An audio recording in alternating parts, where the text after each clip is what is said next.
Hi అండి. Hello అందరికీ. అందరూ బాగున్నారా? అందరూ బాగుండాలని దేవుని మనస్ఫూర్తిగా కోరుకుంటున్నానండి. ఇంకా ఈరోజు వచ్చేసి వీడియో ఏంటి అంటే మీకు ఒక సింపుల్ చట్నీ అయితే ఈరోజు ఒకటి చూపిస్తానండి. చాలా సింపుల్గా అన్నమాట. బ్యాచిలర్స్ అయినా ఈజీగా చేసుకోవచ్చు. ఎందులోకైనా బాగుంటుందండి. ఓకేనా. ఇక మన ఛానల్ వచ్చేసి భవానీ నేరేడుమల్లి వ్లాగ్స్ అండి. ఎవరైనా మన ఛానల్ ఫస్ట్ టైం చూస్తున్నట్లయితే ప్లీజ్ సబ్స్క్రైబ్ చేసేసుకోండి. ఒక్కసారి మన ఛానల్లోకి వెళ్ళి వీడియోస్ అన్నీ చూడండి. చాలా బాగుంటాయి. ప్లీజ్ నన్ను అయితే సపోర్ట్ చేసి ముందుకు నడిపించండి. ఓకేనా. ఇక మనం వీడియో అయితే స్టార్ట్ చేద్దాం. ఫస్ట్ ఒక కళాయి తీసుకొని చిన్నవైతే 2 ఉల్లిపాయలు, పెద్దదైతే 1 ఉల్లిపాయ అయితే ముక్కలు కట్ చేసుకొని తీసుకోవాలండి. నేను 2 చిన్న ఉల్లిపాయలు తీసుకున్నాను. తర్వాత 2 చిన్న టమాటాలు అయితే తీసుకున్నాను. 4 పచ్చిమిర్చి అండి నిలువుగా కట్ చేసి తీసుకున్నాను. కారం ఎక్కువ కావాలంటే ఇంకా తీసుకోవచ్చు. కొంచెం చింతపండు, ఆల్రెడీ టమాటా పులుపుగా ఉంటుంది కాబట్టి చింతపండు కొంచెం వేసుకోండి, సరిపోతుంది.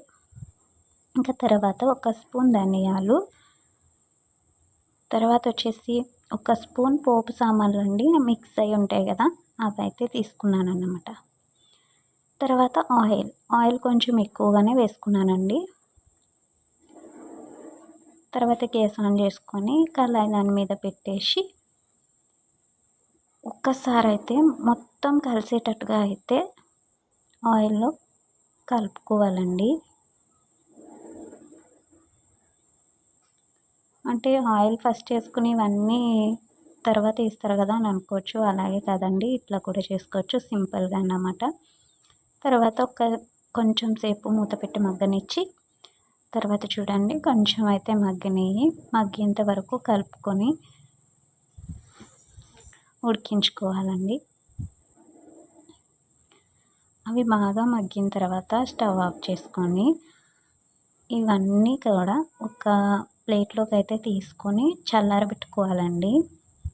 ఎందుకంటే మనం మిక్సీలో పట్టుకుంటాం కాబట్టి పూర్తిగా చల్లారనివ్వాలి. చల్లారిన తర్వాతే మిక్సీలో వేసుకోవాలి, సరేనా. ఇక పూర్తిగా చల్లారిపోయినాయండి. చల్లారిపోయిన తర్వాత మిక్సీ జార్ తీసుకొని మిక్సీ జార్లో మొత్తం ఇవన్నీ వేసేసుకోవాలి.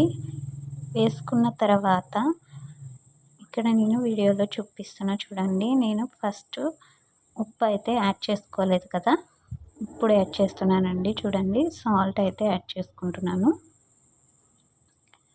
తర్వాత కొంచెం అంతా పసుపు యాడ్ చేసుకున్నానండి. ఆల్రెడీ మనం పచ్చిమిర్చి వేసుకున్నాం కాబట్టి కొంచెం కారం అయితే యాడ్ చేసుకుంటున్నాను, అంతేనండి. ఇవన్నీ కలిపి మిక్సీ పట్టుకోవాలి.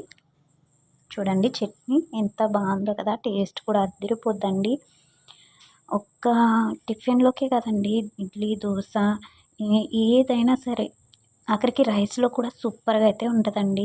నేనైతే పునుగుల్లోకి చేశాను. ఇప్పుడైతే తాలింపు పెట్టుకోకపోయినా పర్వాలేదండి, తాలింపు పెట్టుకోకపోయినా టేస్ట్గా ఉంటుంది.